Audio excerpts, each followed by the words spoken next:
Hai,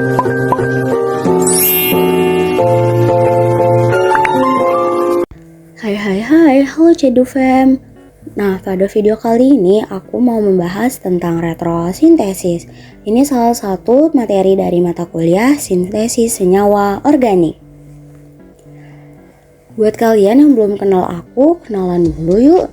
Perkenalkan, nama aku Sheryl Salsabila dengan NIM 221046005. Aku mahasiswi dari Program Studi Pendidikan Kimia UIN Sunan Kalijaga, Yogyakarta. Nah, sebelumnya sintesis sama analisis retrosintesis tuh bedanya apa sih? Jadi, sintesis itu ketika asam karboksilat direaksikan dengan suatu alkohol, maka akan menghasilkan suatu ester. Nah, teman-teman bisa lihat seperti di gambar yang tertera ya. Kemudian, apa sih analisis retrosintesis? Nah, analisis retrosintesis itu merupakan kebalikan dari sintesis, yaitu mensintesis suatu ester. Nah, jadi teman-teman bisa lihat seperti di video tersebut bahwa yang analisis retrosintesis itu diawali dengan ester, kemudian dia didiskoneksi. Nah, jadilah kita tahu bahwa esternya itu terbuat dari asam karboksilat yang direaksikan dengan alkohol. Gimana Cedufem? Kalian udah ngerti belum terkait apa itu sintesis dan apa itu analisis retrosintesis? Kalau udah, kita lanjut ya. Yang kedua, yaitu pembahasan tentang pendekatan pada analisis retrosintesis. Nah, pendekatannya itu ada dua. Yang pertama, pendekatan diskoneksi sama pendekatan FGS atau Functional Group Strategy. Nah, Functional Group ini maksudnya adalah pendekatan melalui gugus fungsi. Nah, gugus fungsinya ini terbagi lagi menjadi dua. Ada Functional Group Interconversion sama FGA atau Functional Group Addition. Nah, FGI ini nama lainnya adalah dia mengganti dengan gugus fungsi lainnya. Kalau FGA itu dia menambahkan dengan gugus fungsi lainnya. Gitu Cedufem. Nah, oke, selanjutnya kita akan membahas pendekatan diskoneksi. Nah, diskoneksi itu membuat suatu garis pemutusan molekul berdasarkan reaksi yang diketahui. Tapi kalau nggak diketahui reaksinya, ya kita tidak perlu melakukan diskoneksi. Contohnya seperti yang tertera di video ini. Pada video tersebut terdapat senyawa asetanmilida yang dimana asetanmilidanya itu terdiskoneksi di bagian C dengan N. Nah, ada tanda panah yang dimana tanda panahnya itu merupakan tanda retrosintesis. Nah, di atasnya CN itu merupakan tanda bahwa diskoneksinya itu di antara garis C dan N. Kemudian amida merupakan tanda bahwa yang didiskoneksi itu adalah gugus fungsi amida. Kemudian karena ini tadi adalah heteroatom, jadi nanti hasilnya ada fragmen negatif dan fragmen yang positif. Hanya saja di sini terlebih lagi dia akan menghasilkan fragmen negatif, yang dimana teman-teman Cedufem bisa lihat bahwa dia menghasilkan N- seperti yang di atasnya, dan yang hasil positifnya itu atau fragmen positifnya adalah ion asilium seperti yang ada di bawahnya. Nah, setelah kita ketemu sintonnya, kita akan menentukan reagennya. Di situ terlihat bahwa NH2 itu pandangannya ke anilin. Terus kalau asilium positif itu bisa berupa asil halida atau asam asetat anhidrida. Jadi kita balik lagi fokus ke sintesis senyawa amida atau gugus fungsi amida. Nah, jadi itulah Cedufem, sinton dan reagen pada analisis retrosintesis senyawa asetanmilida. Oke, kita next ya ke selanjutnya. Yang kedua yaitu FGS atau Functional Group Strategy. Nah, pada FGS ini ada dua. Yang pertama, FGI atau Functional Group Interconversion adalah merubah suatu gugus fungsi menjadi yang lainnya untuk memungkinkan terjadinya diskoneksi. Nah, Ceduve bisa lihat bahwa yang pertama itu ada H2N atau NH2, kemudian di dia FGI, nah dia berubah menjadi O2N atau NO2.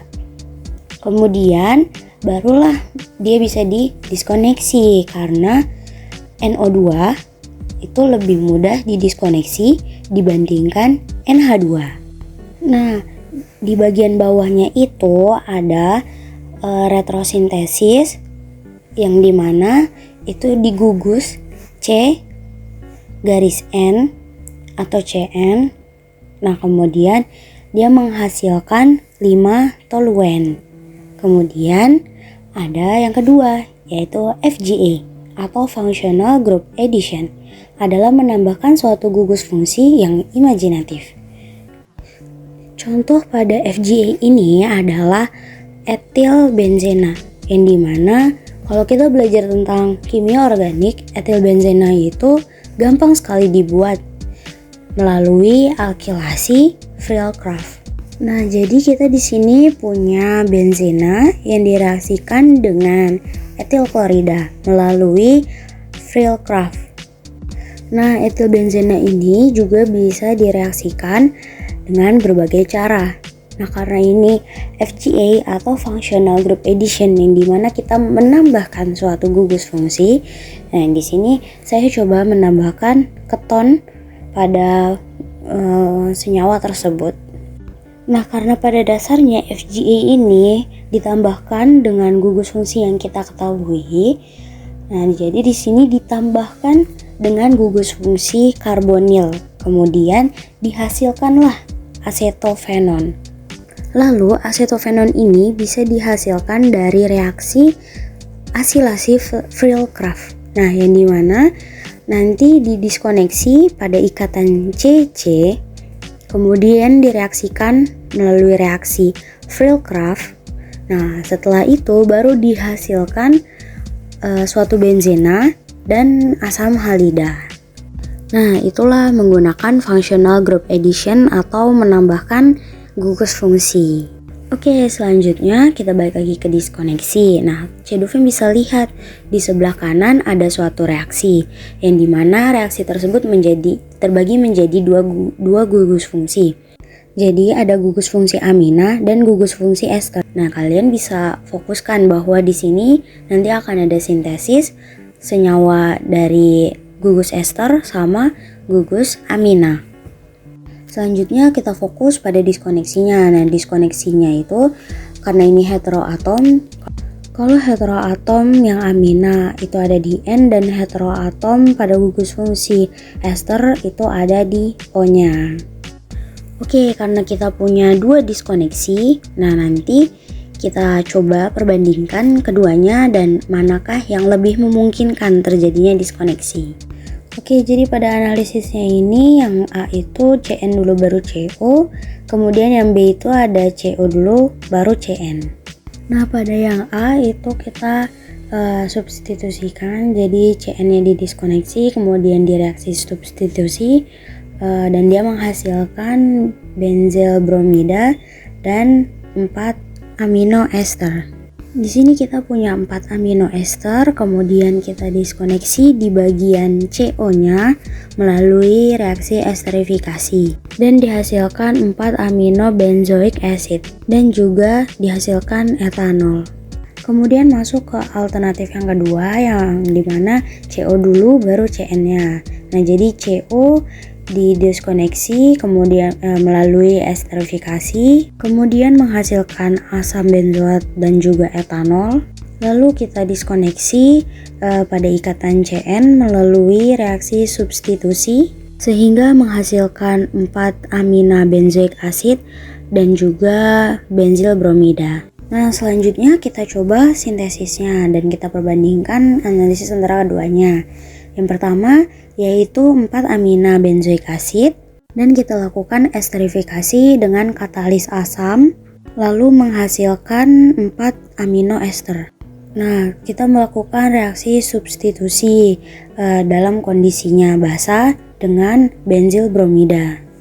Nah, di sini benzil bromida tidak bisa bereaksi dengan ester, jadi dia hanya bereaksi dengan aminanya, sehingga nanti dihasilkan target molekulnya.